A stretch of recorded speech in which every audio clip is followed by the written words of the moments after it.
અને આપણે ઈર્ષા કરતો હોય, આપણે નિંદા કરતો હોય, એને કઈ ખબર નથી. સમજ્યા? એમ કોક એમ કહેતા હોય, તમને કહેતા હોય ને બમ કહેવાય.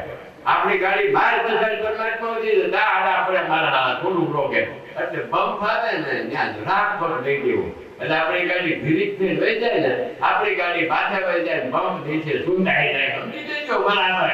મનમાં બાઈસા છે મારી પાસે કેટલાય બમ સુંધાઈ ગયા. આ કન્યામાં કુટુંબ ને વહગાન મિત્રો બધા સુધાઈ ગયા. નાની ગાડી જતો ફૂટી ગઈ જોઈ લઈ જોવા આવે. સમજ્યા? એમાં સમજી ગયા ને બમ તો આવી છે. ક્યાંક ક્યાંક હાઈવે આવે, ક્યાંક સિંગલ પટ્ટી આવે અને ક્યાંક ક્યાંક કાસો રોડે આવે, પણ ગાડી રોકાવી ન જોઈએ. સત્સંગ મહેમાન આવ્યું ને ભક્તો ને મન ભાવ્યું કે સત્સંગ ની ગાડી છે ઝાકડિયાથી નીકળી હજારો ગામડામાં સતલો સુધી પૂજી ગઈ.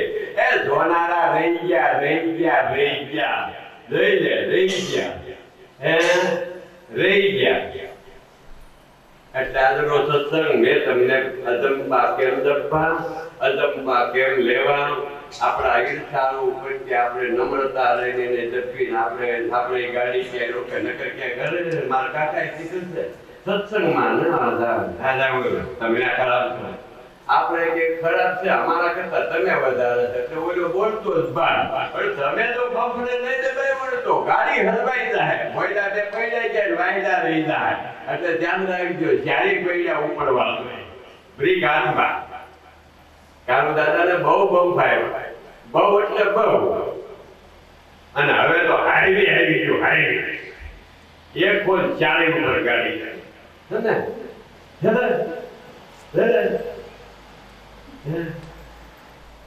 ઘણા બમ ફાયર ત્યારે સાયકલ નથી આવડતી.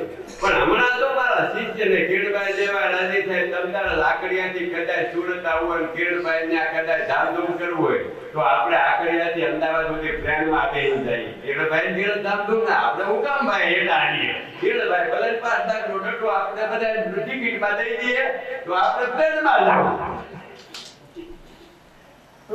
પણ મારી હારે ડાટો લાગે અને કિરણભાઈ ની વાહ બોલાઈ જાય કે ભાઈ કિરણભાઈ તો ઘેરા ઉત્સવ કર્યો અને ગામના લોકોને ટ્રેનમાં બેસીને લઈ આવી કેવો ઉત્સવ કર્યો. આખું અમદાવાદ એના વખાણ કરે. એ કાળીઓ જેનો ફેરાય છે એના વખાણ જ કરાવે. વખાણ રૂપિયા બાઈ જાય ક્યાં ઠંડી છેડા આવે બાકી નામના રહી જાય. મારે તમને કઈક કેવું હોય ને દાદા હું માઇક ની સાક્ષી કહું કઈ નથી કરતો. હું તો એટલું કહું કે હું તારો તું મારો બસ. આ ગાડીમાં જાવ ને તો હું કહું હું તારો તું મારો, બીજી કઈ વાત. પછી હું કહું એક વાર તો તું કે હું તારો છે એમ તો કહું છું, પણ ઈ એમ કે મારો છે ને એટલે ઈ પછી કોઈની છોડી શકે. ઈશ્વર જીવને એમ કહે છે તું મારો એટલે કોઈના બાપની તાકાત નથી આંગળી અડાડી શકે. ભાઈ એને થોડોક મનાવી લેવું. ભક્તિ કઈ ને આમ રાગડા ચડવા તકલી નથી. આનો વિવેક જોઈએ. આનું નામ દાદા વિવેક છે. આવી રીતે આપણા મહાપુરુષો અવતારો ભગવાનના ગુણાનુવાદ આ રીતે સમજી ગુરુ પાસેથી કમાયું લઈ આ બહુ ભવની હોયડું તાળી નગારા વાગી રહ્યા. આપણે પણ વગાડવાના છે. આ કમાયું પ્રેમથી કરજો.